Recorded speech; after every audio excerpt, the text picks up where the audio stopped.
بسم الله الرحمن الرحيم الحمد لله رب العالمين والصلاة والسلام على سيدنا ومولانا رسول الله صلى الله عليه وسلم وبعد. Mes frères, mes sœurs, j'espère que vous allez bien. Inch'Allah Ta'ala, je vais répondre aux questions que vous avez laissées au dernier post sur ma chaîne YouTube. Commençons par la première question. Salam alaikum wa alaikum salam wa rahmatullah. Comment puis-je vous joindre? Alors, généralement, vous rentrez sur le site rokia.shop et vous allez trouver rendez-vous diagnostic. Et Inch'Allah, on vous rappelle. Sinon, vous pouvez laisser un message si vous avez un problème. Vous laissez un commentaire, Inch'Allah, sur les posts de live. Et on vous répond, Inch'Allah Ta'ala. La question, ça concerne l'utilisation du plan. Alors, je vais vous dire une chose. L'utilisation du plan, ça reste parmi les causes. Ça reste parmi les causes et les outils qu'on utilise pour traiter le mal occulte. Ça veut dire que l'utilisation des plantes, c'est comme l'utilisation du plan, c'est comme l'utilisation des plantes, l'utilisation des huiles, etc. Le dalil, d'accord? Le prophète sallallahu alayhi wa sallam, il a dit dans un hadith: Inna Allah lam yaj'al shifa'akum fi ma hurrima alaykum ou fi ma harrama alaykum. Ça veut dire que Allah tabaraka wa ta'ala, il n'a pas mis la guérison sur des choses qui sont haram. Et le plan en tant que matière, c'est pas du tout haram. D'accord? Ça, c'est le premier dalil. Et deuxième dalil, il y a al-qa'ida. Al-qa'ida al-fiqhiyya. Al-qa'ida al-fiqhiyya, c'est parmi les règles utilisées dans la base fondamentale du fiqh. Al-aslu fi al-ashya'i al-ibahatu. Al-aslu fi al-ashya'i al-ibahatu. Wallah tabaraka wa ta'ala, il a dit dans le verset: وَأَنزَلْنَا الْحَدِيدَ فِيهِ بَأْسٌ شَدِيدٌ. Il y a le surat Al-Hadid. Surat Al-Hadid. وَأَنزَلْنَا الْحَدِيدَ فِيهِ بَأْسٌ شَدِيدٌ وَمَنَافِعُ لِلنَّاسِ. Ça veut dire que aussi le fer, on peut l'utiliser pour soigner et traiter certains types de blocage et de mal occulte. Aussi, on utilise le fer. Donc, l'utilisation du plan en tant que matière, c'est pas du tout haram. Mais je peux dire que il faut deux conditions. Premièrement, c'est la personne qui va le faire. Ça veut dire il faut chercher une personne pieuse, qui est honnête, correcte, etc. Il ne faut pas aller chez les marabouts, les sorcières, etc. Deuxièmement, c'est al-aqida. Al-aqida, il ne faut pas croire que c'est le plan qui vous a guéri. Il faut toujours croire et dire que c'est Allah qui guérit, mais le plan, les plantes, les huiles, tout ce qu'on utilise, comme ça reste des causes, ça reste des choses qu'on utilise et Allah qui donne la guérison. Alors, la question... Salam, je m'appelle Kamil, à 62 ans. Je viens de découvrir que je suis Zohri, l'histoire. Voilà. Alors, je vais vous donner une réponse pour Kamil et aussi pour une réponse générale à tous les Zohri. Généralement, les Zohri commencent à découvrir leur qualité, leur capacité spirituelle à l'âge des trentaines, entre les 30 et 40. Sauf s'il y a des épreuves, problèmes de mal occulte, ça va accélérer la procédure d'apparition des qualités spirituelles, parce que le mal occulte, c'est une sorte de choc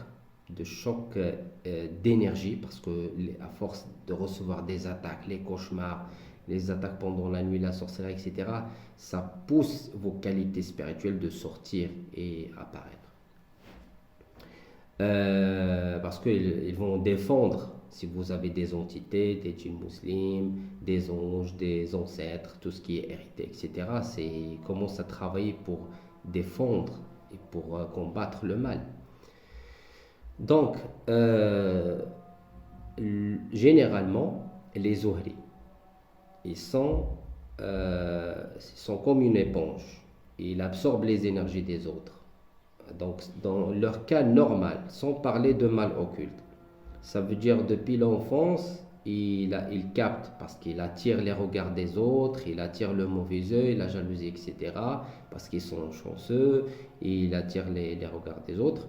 Donc, le cumul de cette mauvaise énergie, mauvais œil, la jalousie, les mauvaises énergies dans l'entourage, des personnes que vous rencontrez, etc., tout ça, ça reste dans le corps. Donc le cumul de cette mauvaise énergie pendant toute cette période-là, depuis l'enfance jusqu'à ce que, je ne sais pas à l'âge de quel âge, ça bloque vos qualités spirituelles. Ça bloque vos qualités. Ce qui vous reste, c'est que les signes, soit les signes sur les mains, les cheveux, les yeux, etc., ou bien quelques signes spirituels, comme le sixième sens, les rêves, voilà. Donc ça, ce sont, on peut dire, ce qui vous reste, c'est entre 5 à 10% de vos qualités spirituelles. Le reste, c'est déjà, soit il est volé par les entités, les djinns, etc., ou bien il est enchaîné, menotté, désactivé, quoi que ce soit. Donc c'est pour ça on insiste. Tout d'abord, la première étape, c'est le nettoyage. Il faut s'assurer que dans votre corps, actuellement, il n'y a plus ni les nœuds de sorcellerie, ni les nœuds de mauvaise jalousie, de tout ce qui est possession, manger dans les rêves, nettoyage du ventre, le corps, les relations toxiques, la programmation mentale, d'accord? Les nœuds de waswas, les nœuds de la peur, l'angoisse, etc. Donc tout ce qui est nettoyage psychologique au niveau de la tête, le corps, l'environnement, etc. Donc c'est une période qui peut prendre entre 1 mois et 6 mois. 1 mois et 6 mois. Si par exemple, si vous prenez les choses et vous faites les choses comme indiqué dans le programme de nettoyage que je vous ai montré la dernière fois. Ça, c'est la phase de nettoyage. Le moment où vous travaillez pour se débarrasser de tout ce qui est nœud, sorcellerie, mauvaise énergie, etc., à chaque fois, vous allez commencer à découvrir vos qualités spirituelles qui vont sortir, qui vont apparaître. Parce que chaque nœud, certes qu'il a bloqué une de vos qualités. Lorsque vous détruisez les nœuds, la sorcellerie, vous faites sortir la possession, il y a des qualités qui vont sortir, qui vont apparaître. À ce moment-là, on commence à découvrir quelles sont vos qualités, quels sont les types de zuhriya que vous avez, etc. Dans quel chemin vous allez prendre, etc. Au fur et à mesure. Mais on ne peut pas savoir ça au début. Au début, on peut savoir d'une manière générale, vous faites partie de quel type des zuhri, etc. Mais précisément, pour avoir plus de détails, d'informations sur les zuhri, il faut que la personne déjà finisse l'étape de nettoyage. Ça, c'est une réponse générale. Et aussi la deuxième étape, on travaille sur la lumière et la protection. Et la troisième étape, c'est ce qu'on appelle l'éveil spirituel, amplifier votre lumière, etc. etc. Ça, ce sont des choses qu'on le fait. Programme de nettoyage total du corps, du ventre. Et aussi travailler sur le dhikr et la protection. Et quatrième étape, c'est travailler sur l'éveil spirituel et dévoiler vos secrets et vos dons spirituels. Ça, Inch'Allah, très prochainement, il y aura un programme aussi qui travaille et qui traite ce côté-là. Tout ce qui est secret et l'éveil spirituel. Alors, la question de Rachid, 1436. Je souhaite savoir si je suis Zohri. Voilà. Écoutez les ruqya, diagnostic Zohri. Si vous avez la réaction, passez au traitement. Directement, programme de nettoyage, vous faites le programme de nettoyage, vous commencez à découvrir vraiment vos qualités spirituelles, d'accord? Parce que comme j'ai dit, lorsque vous nettoyez votre corps de tout ce sortes de mauvaises énergies, de saleté, de possession, etc. Ça permet de dévoiler vos secrets et votre lumière et vous commencez à voir clairement votre zohriya. Avant, non, il n'y aura que du waswas parce que la personne elle est entourée par des djinns, des esprits, des mauvais esprits, du waswas, etc. Donc, il ne faut pas prendre en considération ce qui sont dans votre tête. Parce que votre qarin, il est fort, musclé, d'accord? Il vous dit, voilà, vous êtes Superman, vous avez les qualités, vous pouvez détruire vous-même la sorcellerie, vous pouvez soigner les gens, etc. Et vous, vous êtes encore touché. D'accord? Il ne faut pas du tout prendre en considération ce qui tourne dans votre tête tant que vous n'avez pas encore fini l'étape de nettoyage. Ça, c'est une règle. Salam, cher, est-ce que les oiseaux, les corbeaux peuvent être envoyés par des sorciers pour nous surveiller? Oui, la réponse c'est oui.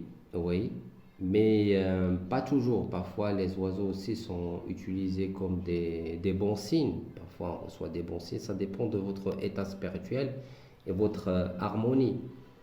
Est-ce que vous êtes entouré par des mauvais esprits, des mauvaises entités, des sorcières qui vous suivent? C'est normal, vous serez suivi par des djinns, etc., qui vont être transformés aux formes des oiseaux, des corbeaux, etc. Mais parfois, si la personne, c'est bon, il a une bonne énergie qui tourne autour de lui, donc on va les considérer comme étant des bons signes. Parfois, on peut se baser sur les signes des oiseaux, etc., pour savoir des messages qu'on peut décrypter. Donc, ça dépend du type de la personne. Donc, là, la réponse de Samsung, voilà. Donc, je vois qu'il a un problème. Il n'a pas la confiance en soi. Donc, ça veut dire que quelqu'un qui était touché par le mal occulte, il a fait des traitements, il commence à avoir des ouvertures, des facilités dans la vie, travail, mariage, etc. Alhamdulillah, ça passe très très bien. Mais il lui reste les déchets des mauvaises expériences qu'il a passées avec le mal occulte. Ça lui laisse des blessures au niveau de l'âme, des mauvaises pensées, des idées noires, des doutes, manque de confiance, etc. Donc tout ça, il faut continuer le traitement malgré les facilités, les ouvertures que vous voyez dans la vie. Ça veut dire, si c'est au début vous faites le traitement chaque jour, essayez de faire une fois, minimum 2 fois par jour ou plutôt deux fois par semaine ou une fois par semaine. D'accord?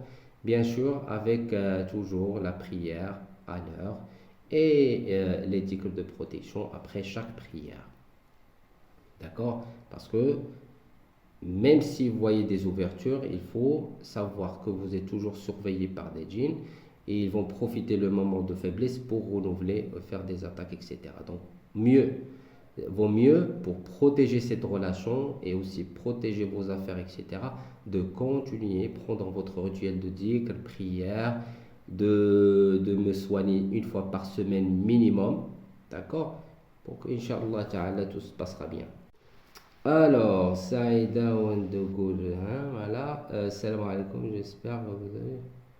Je voudrais savoir combattre le pirate de tigre par les sorciers. Comment pouvoir.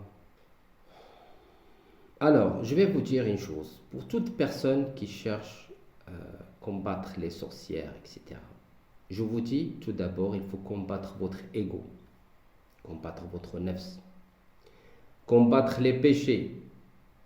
Et combattre votre nefs, il a ramené pour faire les actes d'adoration. Est-ce que Allah tabaraka wa ta'ala aime? Combattre votre nefs pour apprendre l'arabe et apprendre la lecture du Coran et apprendre le tajwid, apprendre les versets coraniques et faire qiyam al-layl. Combattre votre nefs pour la ramener à faire du sadaqa et aider les gens et avancer dans le chemin d'Allah. D'accord? Donc, ça, c'est la première chose. Deuxièmement, pour activer le pouvoir des oreilles, etc., mais que les sorcières ont pleuré.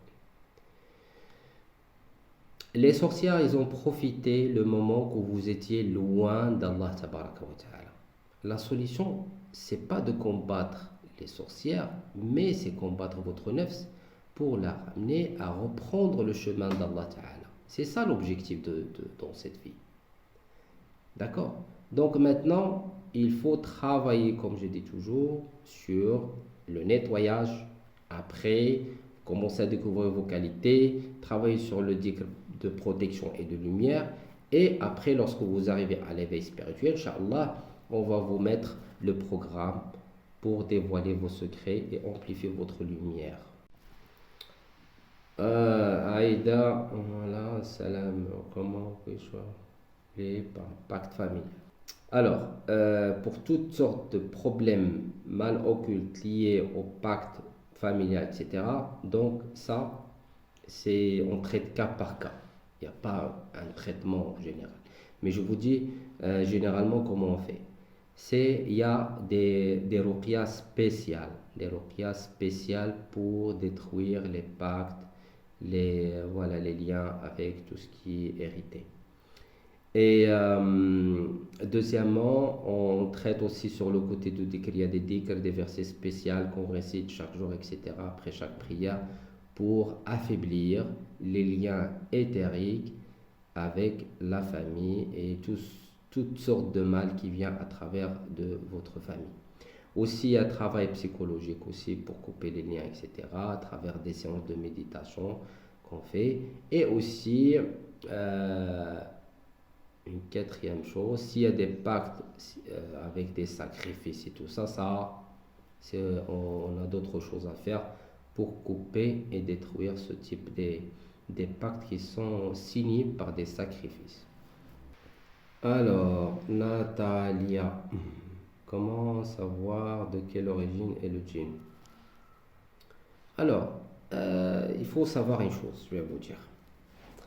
Ce qu'on appelle khadim al-sihr. Lorsqu'il y a une sorcellerie, il y a les djinns qui travaillent pour cette sorcellerie. Ils sont nombreux.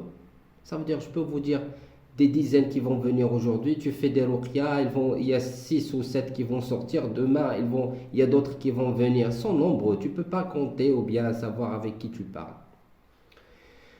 Ça c'est de 1. Deuxièmement, ça veut dire que parfois, là je vais vous dire plus de détails. Alors, parfois, ce qui se passe, ils vont vous créer, par exemple, une sorcellerie pour quelqu'un X. Si la personne, il fait la prière, donc le djinn qui vont partir, c'est des djinns musulmans. Ce ne sont pas des djinns chrétiens ou juifs, etc., pour ne pas être brûlés par le Coran. Parce qu'un djinn musulman, il peut travailler aussi pour la sorcellerie. Un djinn musulman peut... Parce que les sorcières vont utiliser un djinn musulman pour vous faire du mal et travailler pour la sorcellerie. Parfois, ils l'utilisent comme dir, ça veut dire comme protection, parce qu'ils savent que lui, même s'il écoute le Coran, il sera pas brûlé, il le met en avant pour ne pas brûler la sorcellerie, il le met comme ça, comme une protection. Il utilise les djinns musulmans comme protection. Et quelqu'un se pose la question, comment un djinn musulman il peut te faire du mal? Comme on voit dans notre communauté, ceux qui te font du mal, c'est qui? Les juifs. Voilà, c'est les musulmans. On trouve les musulmans, le mal qu'ils font pour vous, et même les juifs, ils ne peuvent pas le faire. Alors, donc, et aussi les sorcières, ils ont les techniques de sorcellerie, de choisir quel type de djinn ils leur ramènent avec des versets coraniques, etc., etc. Donc, c'est un autre sujet, pour ne pas se poser trop de questions. Le fait de savoir quel type de djinn, est-ce que c'est noir ou rouge, est-ce que c'est marié ou célibataire, est-ce qu'il a des enfants, est-ce que c'est juif, chrétien, etc., ça ne sert absolument à rien. D'accord? Il faut rester concentré sur les traitements, sur les méthodes de protection, comment se soigner, comment s'en sortir de la zone du mal occulte, d'accord? Mais si vous rentrez dans la zone des djinns, vous allez rester là-bas, D'accord? Parce qu'ils sont nombreux, tu ne peux pas les voir pour savoir ce qu'ils font, etc., etc. Normalement, pour avoir ce genre des informations, il faut faire le captage. Il faut faire le captage. Mais parfois, ça, c'est parmi les tâches des raqis, des guérisseurs. C'est eux, parfois, qui font des captages pour savoir quel type de djinn, etc., pour qu'ils puissent savoir comment ils vont le soigner. Par exemple, par exemple, si on trouve que la sorcellerie, elle est protégée par des djinns musulmans, donc maintenant, même si tu récites Ayatul Kursi 3000 fois par semaine, d'accord? Ça va rien changer. Parfois, ça va renforcer le djinn musulman parce que lui, il se nourrit de cette lumière, de cette lecture que vous faites. Donc, parce qu'il fait partie de la communauté musulmane. Donc, il ne sera pas brûlé par la ruqya ni par le dhikr, etc. Donc, qu'est-ce qu'il faut faire? Il faut faire le maw'ida. Il faut le faire de maw'ida. Il faut parler avec lui, les avertir, lui dire voilà, c'est pas bien ce que vous faites, etc. Ce qu'on appelle maw'ida tout le djinn muslim. D'accord? Ça, ce qu'on fait pour. C'est comme on dit pour le. Et aussi, parce que cette maw'ida qu'on fait pour lui, ça va détruire la programmation mentale ou bien la sorcellerie qu'il a lui-même. Parce que le sorcier, il fait une sorcellerie pour le djinn musulman pour qu'il puisse travailler avec lui. D'accord? Pour qu'il puisse l'utiliser pour une sorcellerie. D'accord? Nous, ça veut dire, qu'est-ce qu'on fait? Ça veut dire on fait l'inverse. Ça veut dire on va détruire les chaînes, les cadenas, les ménotes des djinns, d'accord, qui enchaînent les djinns dans le corps, et ça va libérer les djinns, ils vont sortir. Ou bien on va détruire la sorcellerie qui touche les djinns, d'accord, et détruire les pactes, détruire les contrats, etc. avec les djinns. Ça va libérer les djinns qui sont menottés dans le corps, et ça va faciliter la tâche pour détruire la sorcellerie. D'accord? J'espère que c'est clair. Alors, la question, comment enlever le chef de djinn volant? Le chef de djinn volant, il est dans son bureau, il est en train de contrôler, surveiller le travail, est-ce que tout va bien, est-ce que voilà, ça se passe bien, etc. Tu vois? Donc ça n'a rien à voir avec le chef de djinn. Le chef de djinn, il envoie les soldats, les djinns qui font le travail. Tu détruis, tu les fais sortir, il envoie d'autres équipes. Il fait comme ça. Donc c'est ça le rôle de chef de djinn. Nous, qu'est-ce qu'on fait? On détruit la sorcellerie. On détruit la sorcellerie. On détruit la sorcellerie. On nettoie le corps, les nœuds, les mauvaises énergies. On travaille sur la protection, travaille sur le nettoyage de la maison, etc.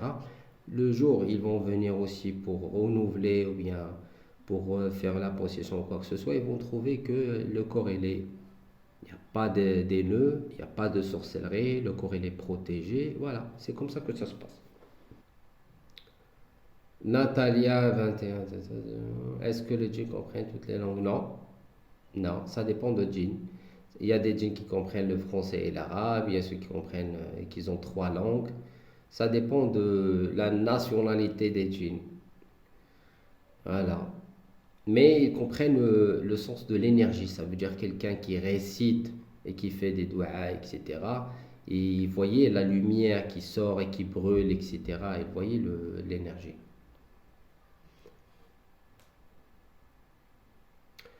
La question, salam alaikum, que pensez-vous sur le tasawwuf naqshbandi barakallahu fik? Je pense que j'ai déjà parlé la dernière fois sur le tasawwuf en général. On dit que le tasawwuf, ça fait partie de notre religion. C'est le 3e niveau de notre din, de notre islam, c'est l'excellence, al-ihsan. Et l'ihsan, il est déjà mentionné dans le hadith du prophète sallallahu alayhi wa sallam, al-islam wal-iman wal-ihsan. Hadith Omar ibn Khattab radiyallahu anhu, fi maratib al-islam. Donc ça c'est clair. Donc ça c'est pour dire que le tasawwuf ça fait partie de notre din, pour ne pas dire que tasawwuf c'est bid'a, etc. Ça fait pas partie de notre religion, non, il faut pas dire ça. Parce que les grands savants, ils avaient aussi ça. Commençons par Sayyiduna al-Hassan al-Basri, Ibrahim al-Karhi, Bishr al-Hafi, jusqu'au Sayyidina l'imam al-Ghazali, Sahib Kitab Ihya Ulumuddin. Donc, l'imam al-Ghazali. Je vous ai dit que le tasawwuf, ça fait partie de notre religion. Et c'est le 3e niveau. Ça veut dire, pas tous les gens ils sont censés pour prendre le tasawwuf. Il faut tout d'abord maîtriser le premier niveau, c'est l'islam. Et aussi arriver au 2e niveau, l'iman. Et après, si vous voulez avancer encore plus, après vous cherchez un cheikh qui vous guide sur le 3e niveau, c'est l'excellence. D'accord? La prière à l'heure, apprendre le Coran, apprendre votre religion et la mettre en pratique, s'éloigner de tout ce qui est péché, etc.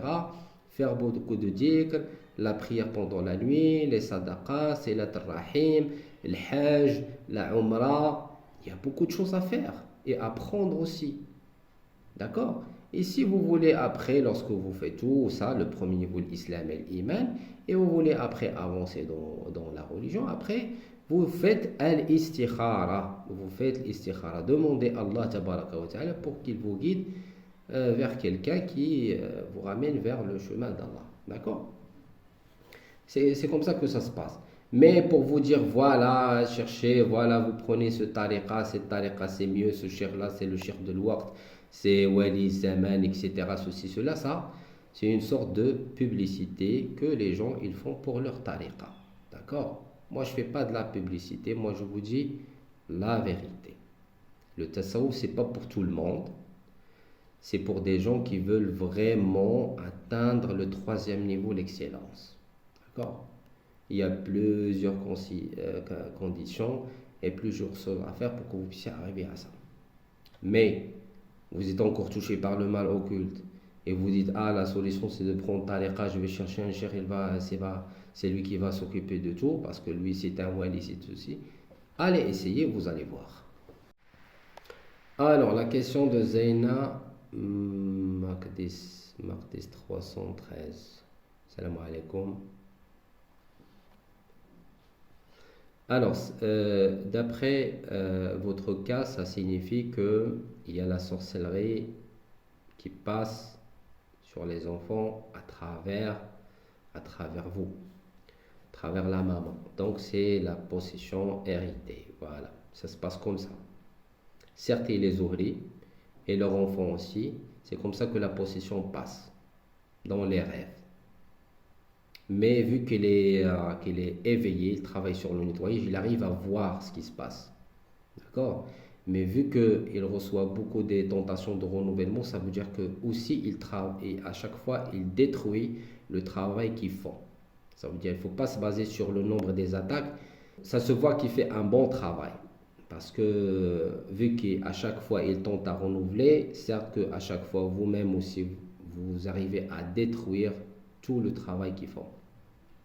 Donc, il faut continuer, il ne faut pas perdre l'espoir, garder la confiance en Allah, faire ce qu'il faut faire. Inch'Allah, tabaraka wa ta'ala, Allah vous aide. Alors, il y a la question, Valérie Laurent. Je ne suis pas musulmane. Donc ici, là, je vois qu'il partage avec nous une expérience et un savoir aussi. C'était très bien, merci. Aussi la question, est-ce que la magie noire n'est pas une porte? Alors je vais vous dire. On a ce qu'on appelle les portes du monde spirituel. Parce qu'on est dans le monde matériel.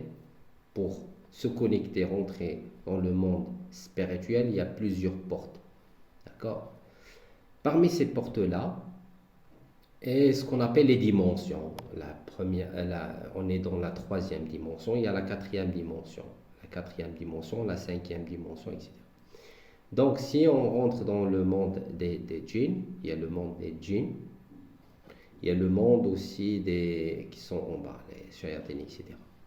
Donc, ce sont les portes spirituelles. La magie noire, ça vous permet de descendre vers le bas, de rentrer dans le monde noir, ténébreux, de prendre contact avec les shayatines, etc. Donc, à travers des clés, Ce sont les clés des portes, des chiffres, des talismans, vous faites des trucs, etc., qui vous connectent directement vers le monde et qui vous met en contact directement avec le monde des shayatines. Ça, c'est la magie noire.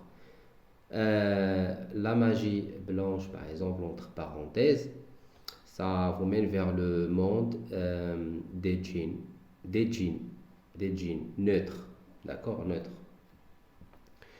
Et les esprits, voilà, tout ce qui est énergie. Et il y a aussi le monde de la lumière.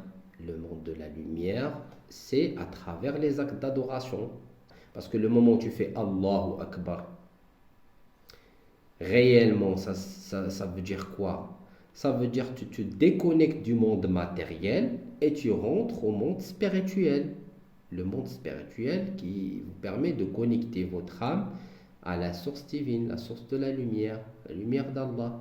Et c'est ce qui permet d'avoir beaucoup de lumière pour se débarrasser de tout ce qui est noir, tout ce qui est saleté, tout ce qui est péché, tout ce qui est, voilà, nettoyage du cerveau, nettoyage du corps, etc. Parce que la prière elle-même, c'est une purification de l'âme. C'est une purification de l'âme si on arrive à le faire comme il faut. Parce que le problème, c'est que, vu la nature de notre vie actuellement, on a beaucoup des obstacles, beaucoup des obstacles qui menottent notre âme pour ne pas se connecter au monde de la lumière. La purification du corps, ça enlève une partie. La purification du cœur, ça enlève une partie. La purification du cerveau, la purification de l'âme, ça permet, on arrive à un niveau, on est, alhamdoulilah, maintenant, notre âme, on a libéré notre âme.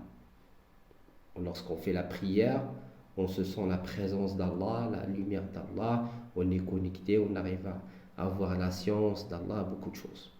Et lorsqu'on fait la prière, on ferme les yeux, on dit Allahu Akbar, on ressent le sens de Allahu Akbar. Et lorsqu'on dit Bismillahirrahmanirrahim, Alhamdulillahi Rabbil Alamin, on commence à réciter la Fatiha avec notre cœur, on ressent vraiment la lumière, la présence de la baraka et les secrets de Surat al-Fatiha. Et ainsi de suite, avec les versets, lorsqu'on fait le recours, on dit Subhana Rabbi al-Azim, et on fait sujoud, Subhana Rabbi al-Ala, etc. Et Tashahhud Tahiyatullah, on le fait au 7e ciel. Ça, c'est la place de Tashahhud. Le Tashahhud, on le fait au 7e ciel. Ça, c'est la prière. La prière, parce que c'est la prière que le prophète sallallahu alayhi wa sallam nous a montré. Parce que la prière, c'était dans l'événement de l'Mi'raj. Vous connaissez tous Al-Isra ou Al-Mi'raj. Le voyage spirituel que le prophète sallallahu alayhi wa sallam il a fait. De la Médine vers Al-Quds, Bayt al-Maqdis, et après, il a monté vers le 7e ciel. Ça, c'est le Mi'raj. Ça veut dire la prière, c'est comme ça. La prière, c'est comme ça. Ça veut dire il faut comme ça faire la prière 5 fois par jour. Donc, ça pour vous dire que la porte, il y a plusieurs portes et chaque porte, elle vous guide vers un monde. D'accord? Et c'est à vous de choisir. Zainab, voilà, comment nettoyer les chakras. Inch'Allah, sur la formation dont je vous ai parlé, le programme, ça travaille aussi sur le nettoyage des chakras. Inch'Allah, on parlera plus en détail, Inch'Allah, après. Salam alaikum, je suis 30, j'ai de régime adulte. Contactez un médecin pour voir ce que vous avez. Alors, la question de ma part, je voulais savoir si vous pouviez parler des oreilles 18 et 81. Donc, 18 et 81, c'est en arabe. Ça s'écrit comme ça, hein, et comme ça. Voilà, c'est comme un triangle. Nous, on se base pas seulement sur les signes physiques, on se base aussi sur les signes spirituels pour savoir le type des oreilles. Aussi, on trouve l'état de la personne, son état spirituel. Est-ce qu'il est touché par le mal occulte ou pas? Est-ce qu'il est déjà touché par des mauvaises mauvais œil, jalousie, etc. ou autre. Donc, et aussi, on voit son état spirituel, l'énergie qu'il a, etc., les signes spirituels, les rêves, tout, tout, tout. Pour savoir quel type, quelle catégorie des zuhri. Est-ce qu'il a vraiment des qualités spirituelles ou seulement il a que des signes? Parce que le signe physique n'est pas du tout suffisant. D'accord? Donc, mais il ne faut pas croire ce que vous voyez sur les réseaux sociaux en général. Parce que il disait des choses, on a vraiment, vous allez croire que vous êtes quelqu'un extraordinaire.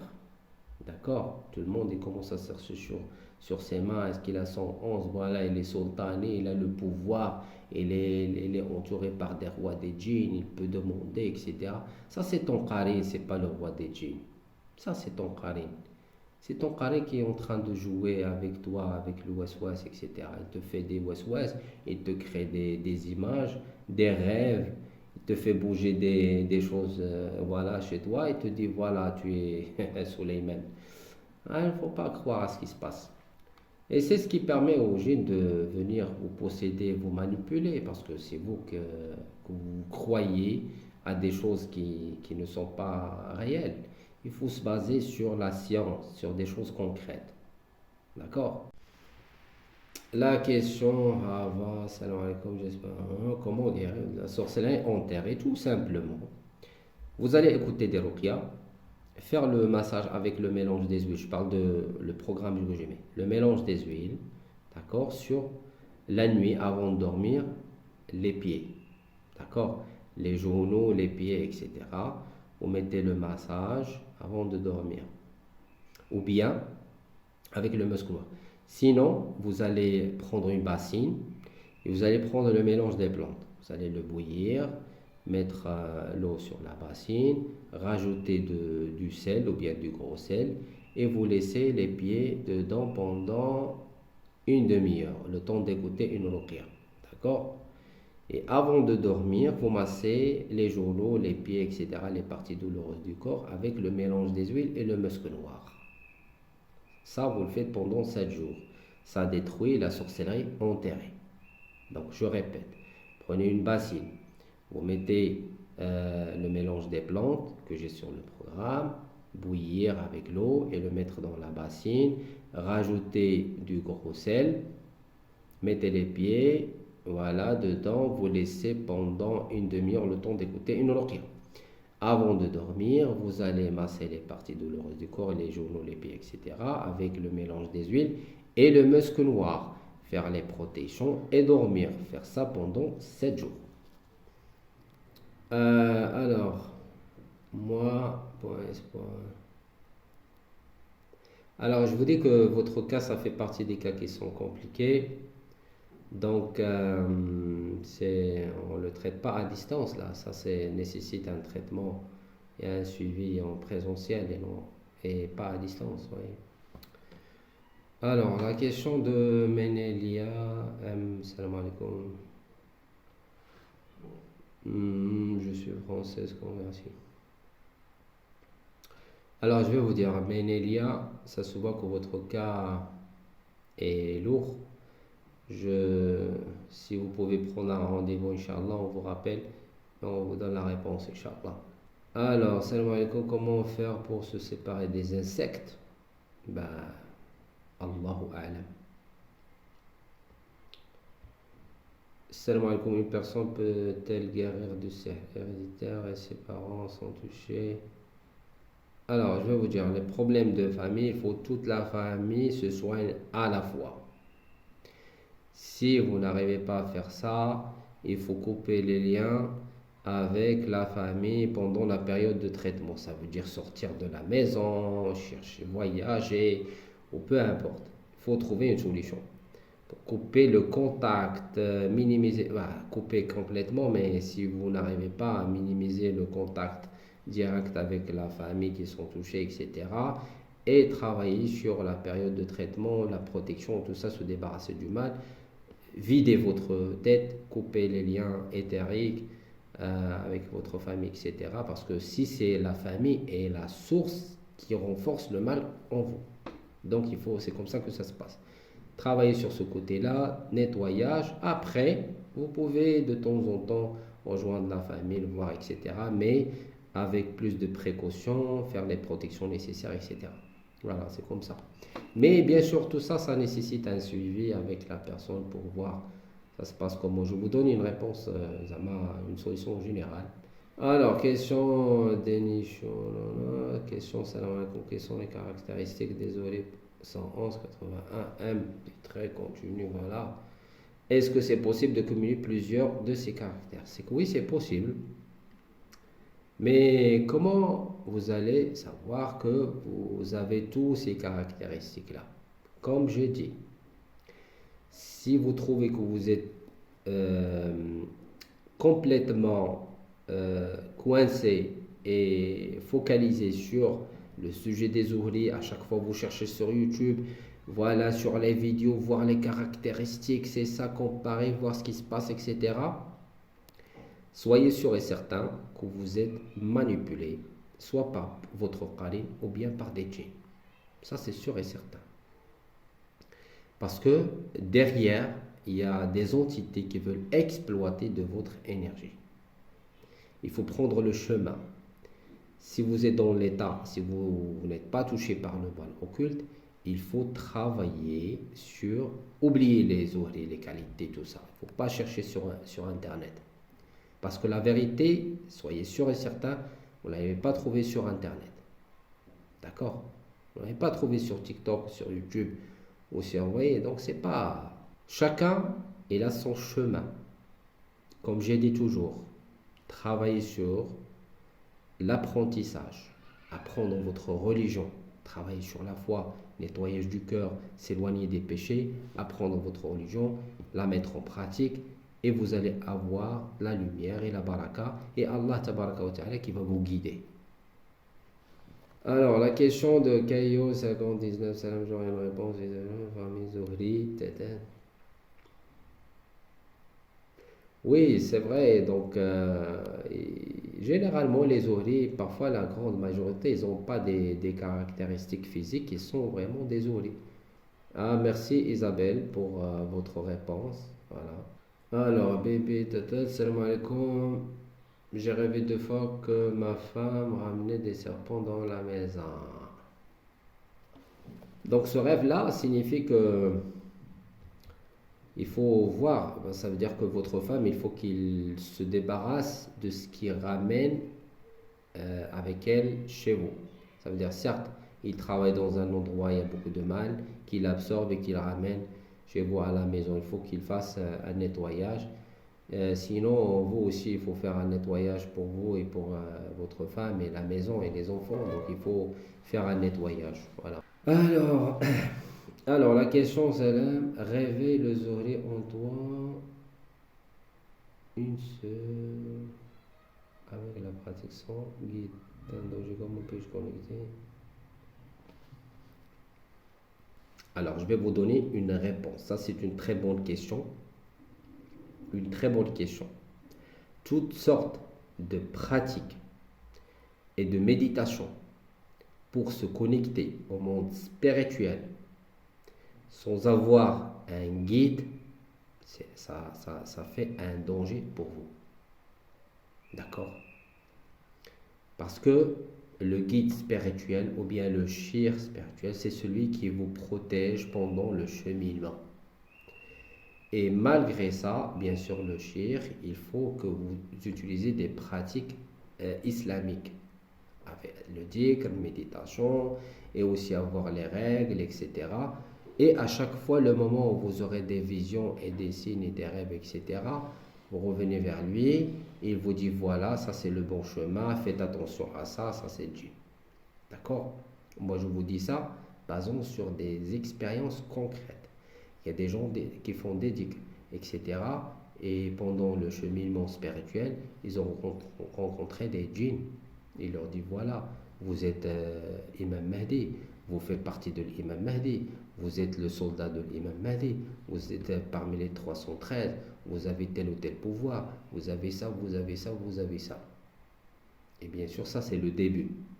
Et lorsque vous acceptez ce qu'ils vous proposent, ça vous crée des pactes avec eux et vous rentrez dans le chemin des djinns, entre parenthèses.